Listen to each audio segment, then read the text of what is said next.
The Han Empire, 202 BCE to 221 CE.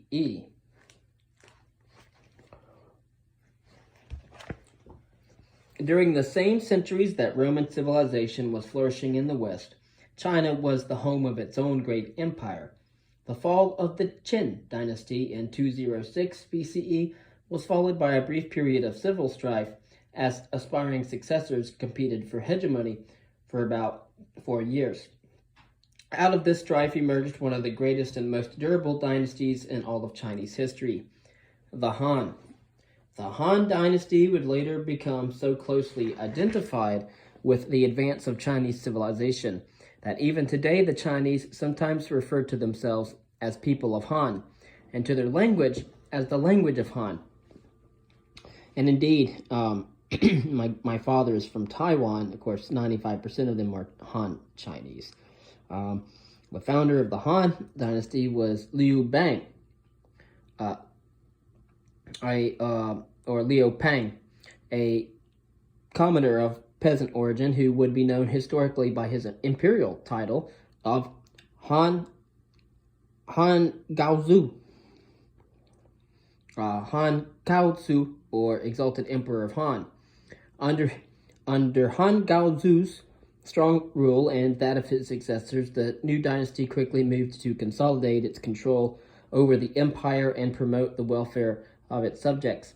Efficient and benevolent, at least by the standards of the time, Gaozu maintained the centralized political institutions of the Qin, but abandoned its harsh legalistic approach to law enforcement.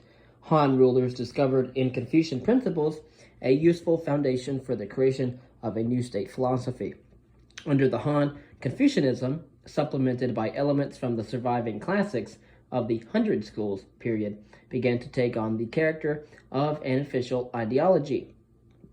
Confucianism and the state, the integration of Confucian doctrine with legalist institutions, creating a system generally known as a state Confucianism, took a while to accomplish. At first, the founding emperor Han Gaozu departed from the Qin policy of centralized rule by rewarding some of his key allies with vast fiefdoms, restricting his own territory to lands around the new capital of Chang'an. But chronic unrest throughout the countryside eventually forced a change in policy. By the mid-2nd century BCE, the influence of unruly aristocratic forces had been curbed, and once again power was concentrated at the imperial court. Once this system was accomplished, the Han rulers sought to restore key components of the Qin system of centralized government. For example, they borrowed the tripartite division of the central government into civilian and military authorities, and a censorate. The government was headed by a grand council, including representatives from all three segments of government. The Han also retained the system of local government, dividing the empire into provinces and districts.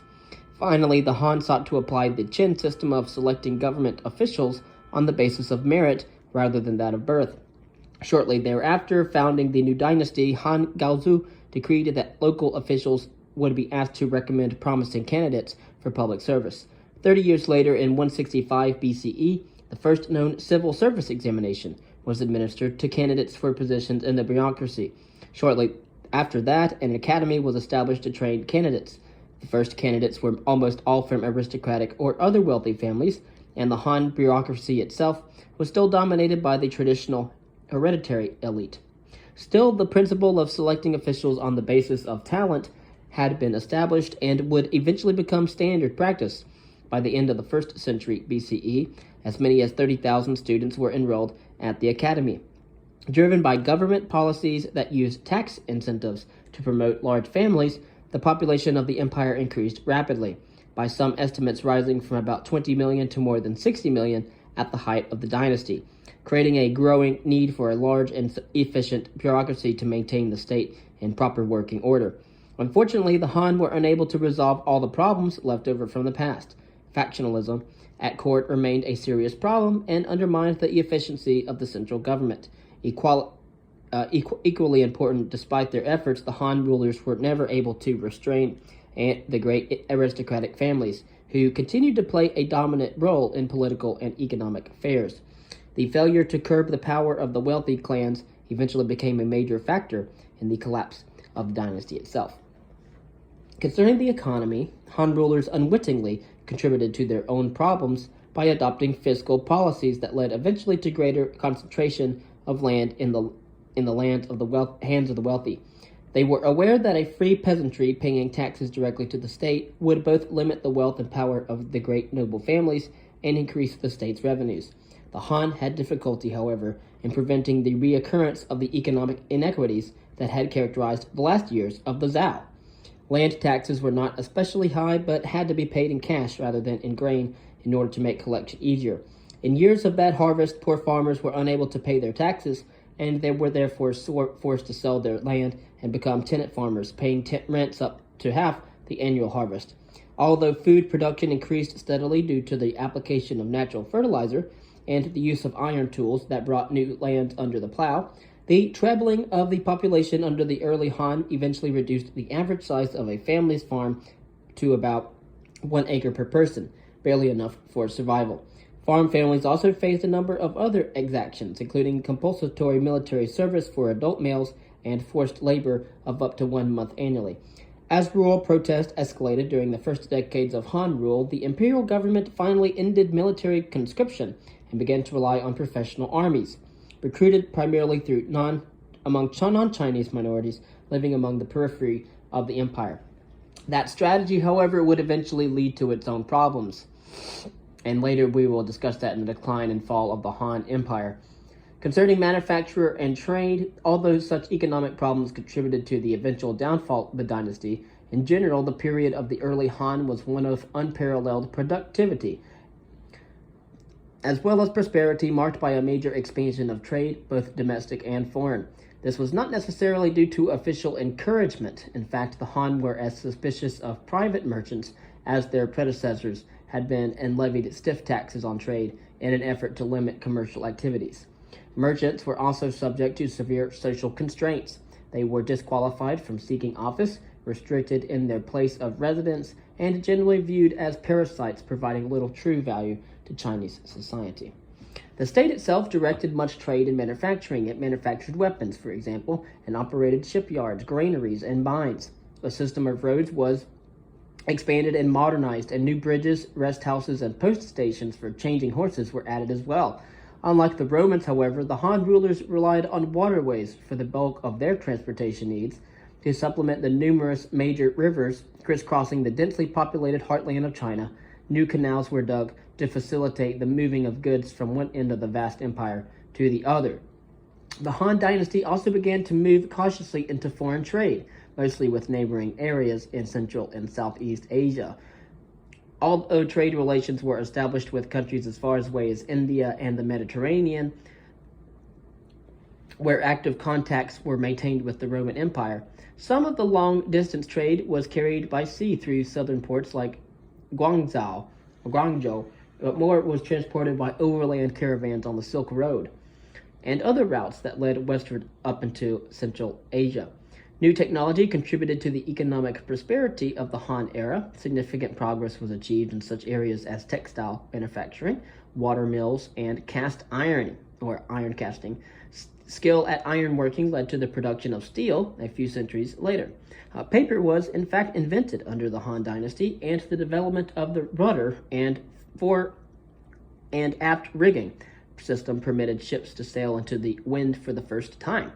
Thus equipped, Chinese merchant ships carrying heavy cargoes could sail throughout the islands of Southeast Asia and into the Indian Ocean. Imperial expansion and the origins of the Silk Road. The Han emperors continued the process of territorial expansion and consolidation that had begun under the Zhou and the Qin. Han rulers, notably Han Wudi, was martial emperor of Han, who ruled from 141 to 87 B.C.E. He successfully completed the assimilation into the empire of the regions south of the Yangtze River, including the Red River Delta in what is today northern Vietnam. Han armies also marched westward as far as the Caspian Sea, pacifying nomadic tribal peoples and extending China's boundary far into Central Asia. Again, this was under the martial emperor of Han, Han Wudi. The latter project apparently was originally planned as a means to fend off pressure from the nomadic Zhongdu peoples who periodically threatened Chinese lands from the base area north of the Great Wall. In 138 BCE, Han Wudi dispatched a courtier, Zhang Qian, on a mission westward into Central Asia to seek alliances with peoples living in the area against the common Zhongdu menace. Zhang Qian returned home with ample information about political and economic conditions in Central Asia. The new knowledge permitted the Han court to establish the first Chinese military presence in the area of the Taklamakan Desert and the Tian Shan people as Xinyang, or New Religion. Chinese commercial exchanges with peoples in Central Asia now began to expand dramatically. Eastward into China came grapes, precious metals, glass, objects, and horses from Persia and Central Asia. Horses were of particular significance because Chinese military strategists had learned of the importance of cavalry in their battles against the Zhongnu and sought the study of Fergana horses of Bactria to increase their own military effectiveness. In return, China exported goods, especially that of silk, to countries to the west. Silk, a filament recovered from the cocoons of silkworms, had been produced in China since the 4th millennium BCE. Eventually, knowledge of the wondrous product reached the outside world, and Chinese silk exports began to rise dramatically. By the 2nd century BCE, the first items made from silk reached the Mediterranean Sea, stimulating the first significant contacts between China and Rome, its great counterpart in the west. The bulk of the trade went overland through Central Asia, and thus earning this route its modern name, the Silk Road. Although significant exchanges also took place via the maritime route, which we will discuss later, silk became a craze among Roman elites, leading to a vast outflow of silver from Rome to China, and provoking the Roman Imperator Tiberius to grumble that the ladies and their baubles are transferring our money to foreigners. The silk trade also stimulated a degree of mutual curiosity between the two great civilizations, that of the Roman Empire and that of the Han Empire, but not much mutual knowledge or understanding or comprehension of each other. Roman authors such as Pliny and the geographer Strabo, who speculated that silk was produced from the leaves of a silk tree, wrote of a strange land called Ceres, far to the east, while Chinese sources mentioned the empire of Great Qin at the far end of the Silk Road to the west. So far it is known, no personal or diplomatic contacts between the two civilizations, that of the Roman Empire and Han Empire, ever took place. But two great empires at either extreme of the Eurasian supercontinent had for the first time been linked in a commercial relationship. And so the Han Empire has the territory of control under the Han Empire at its greatest extent during the 1st century BCE. Note the Great Wall's placement relative to nomadic peoples. We had all kinds of traded goods from between North India, South India, China, Arabia, and South Africa. This part of the Silk Road. You had tortoiseshell, ivory, spices, and incense, slaves and precious stones, wine and metal, including iron, clothing and cloth, glassware, coinage, weapons, timber, and also craft skills as well. And so we have this beautiful interlay, a mosaic of different roads and routes going from each end of the supercontinent, from all the way from Arabia, all the way to China, down to Africa, and in the Hindu Kush of Afghanistan, and all the way down into Indochina. And interlocked with the land route was also the sea route as well.